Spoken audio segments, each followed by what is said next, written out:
छत्तीसगढ़ के अध्ययन के क्रम में हम लोग पिछले क्लास तक जो है नल वंश को पढ़ चुके हैं। अभी तक छत्तीसगढ़ के इतिहास में हमने जितने राजवंश पढ़े हैं वो सभी राजवंश जो है वो राज्य स्तरीय है ना, राष्ट्रीय स्तरीय थे, जिन्होंने भारत के और भी क्षेत्रों में क्या किया है, शासन किया है। अब ऐसे राजवंश जो छत्तीसगढ़ के ही थे और छत्तीसगढ़ क्षेत्र में शासन किए हैं उनको देखेंगे, जिनको कहा जाता है क्षेत्रीय राजवंश। और इन क्षेत्रीय राजवंशों में हम सबसे पहले पढ़ेंगे राजर्षि तुल्य वंश। इसके बारे में पढ़ेंगे राजर्षि तुल्य वंश। जो राजर्षि तुल्य वंश है ये छत्तीसगढ़ में 4वीं से 5वीं शताब्दी के आसपास शासन किया और इसने अपनी राजधानी बनाई थी आरंग। और यही है छत्तीसगढ़ का सबसे प्राचीन क्षेत्रीय राजवंश। छत्तीसगढ़ का सबसे प्राचीन राजवंश कौन सा बोलेगा तो छत्तीसगढ़ का सबसे प्राचीन राजवंश जिसने छत्तीसगढ़ में शासन किया वो था राजर्षि तुल्य वंश। क्लियर है। इस राजर्षि तुल्य वंश में एक शासक हुआ जिसका नाम था भीमसेन द्वितीय। क्या नाम था? भीमसेन द्वितीय। भीमसेन द्वितीय का एक ताम्रपत्र या अभिलेख मिला है कहां से? आरंग से, जिसे आरंग अभिलेख कहा जाता है। ठीक है ना। भीमसेन द्वितीय का आरंग अभिलेख मिला है। इस आरंग अभिलेख में हमको इस वंश की जानकारी मिलती है। इस आरंग अभिलेख में एक सन लिखा हुआ है लेकिन वो स्पष्ट नहीं होता कि 182 है कि 282 मुक्त संवत है। ठीक है। इस अभिलेख में संवत अंकित है लेकिन वो स्पष्ट नहीं हो पाता कि 182 है या 282 है। साथ ही इसी आरंग अभिलेख से ज्ञात होता है कि भीमसेन द्वितीय ने अपने माता पिता के पुण्यतिथि के स्मृति में, माता पिता के पुण्यतिथि की स्मृति में 2 ब्राह्मण, एक का नाम था हरिस्वामी और एक का नाम था गोत्र स्वामी, इनको गांव दान में दिया था। उस गांव का नाम था कट्टपालिका। उस गांव का नाम क्या था? कट्टपालिका। ठीक है। तो भीमसेन द्वितीय के आरंग अभिलेख से ये जानकारी मिलता है कि उन्होंने अपने माता पिता के पुण्यतिथि की स्मृति में हरिस्वामी और गोत्र स्वामी नामक 2 ब्राह्मणों को कट्टपालिका नामक जो गांव था वो दान में क्या किया था? दिया। क्लियर है। इस भीमसेन द्वितीय के आरंग अभिलेख से हमको राजर्षि तुल्य वंश के राजाओं के बारे में जानकारी मिलती है। उनमें राजाओं का नाम भी लिखा हुआ है इस वंश के, जिसमें पहला नाम लिखता है सुरा, फिर अगला नाम लिखाता है आपका दैत्य, फिर आता है विभीषण,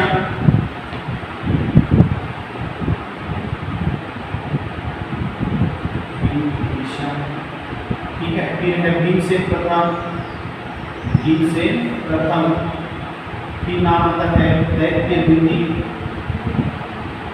दैत्य द्वितीय और फिर नाम आता है भीमसेन।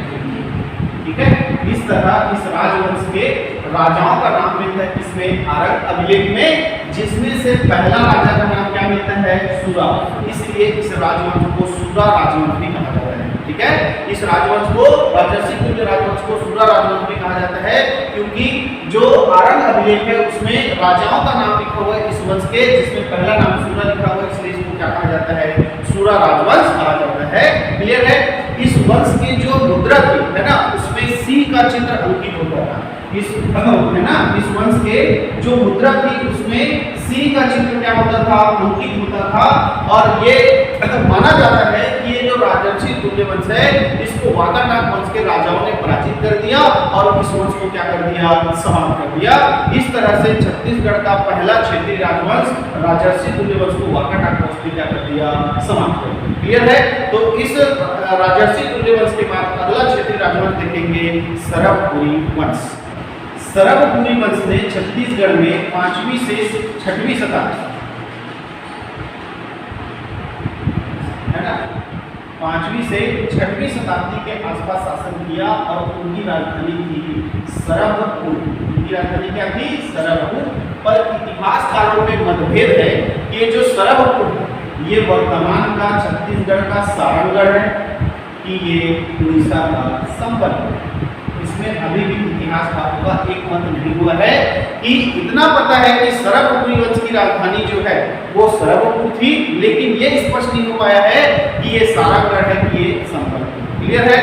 इस वंश का जो संस्थापक था उसका नाम था सरभराज या सरभराज।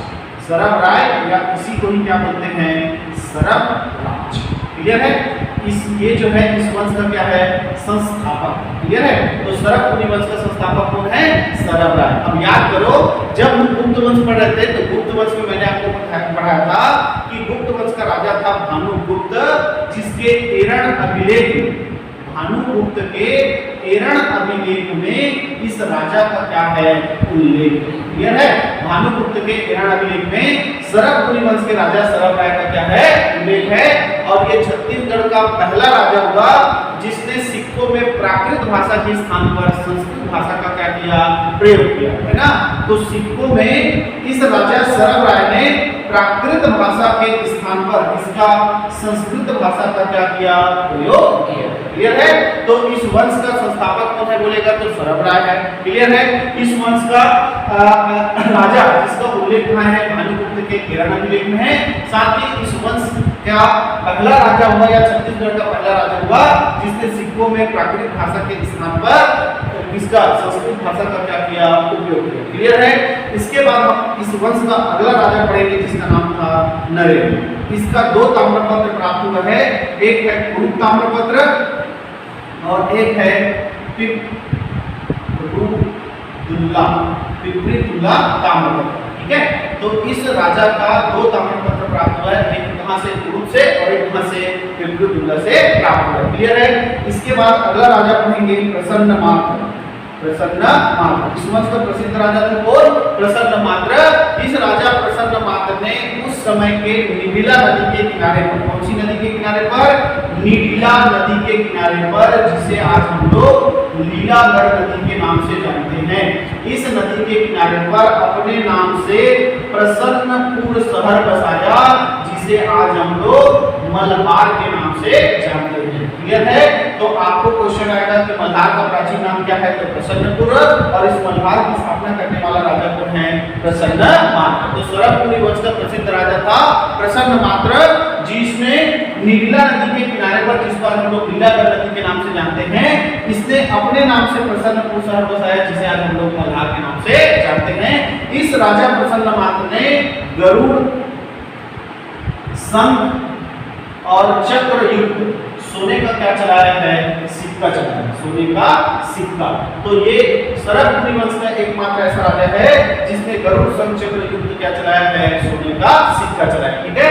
तो सरवपुरी वंश का राजा था प्रसन्नमात्र, जिसने नीला नदी, जिसको अभी क्या कहते हैं, लीलागढ़ नदी कहते हैं, इसके किनारे पर अपने नाम से प्रसन्नपुर शहर बसाया, जिसे आज हम लोग मल्हार के नाम से जानते हैं। और यही वो राजा है जिसने गरुड़, शंख, चक्र युक्त सोने का क्या चलाया था, सिक्का चलाया। क्लियर है?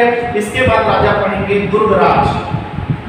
दुर्गराज, और यही कहलाता है जयराज, है ना। इसी के 2 नाम मिलते हैं साक्ष्य, दुर्गराज और जयराज। इस दुर्गराज या जयराज का हमको मल्हार ताम्रपत्र प्राप्त हुआ है, मल्हार ताम्रपत्र प्राप्त हुआ है, और इसी दुर्गराज को ही दुर्ग शहर का संस्थापक माना जाता है।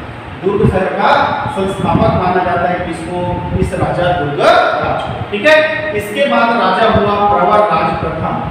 प्रवरराज प्रथम, और इस प्रवरराज प्रथम ने अपनी राजधानी चेंज कर दी और राजधानी बनाई किसको, सिंध।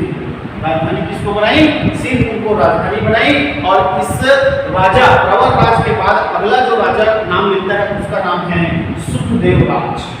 इसका नाम क्या है, सुखदेव राज। इस सुखदेव राज के सबसे ज्यादा ताम्रपत्र प्राप्त हुए। इस वंश में यदि किसी राजा का सबसे ज्यादा ताम्रपत्र प्राप्त हुआ है तो वो सुखदेव राज का प्राप्त हुआ है। कितना, 8 ताम्रपत्र। ठीक है? और इसी का एक ताम्रपत्र है कौवा ताल ताम्रपत्र।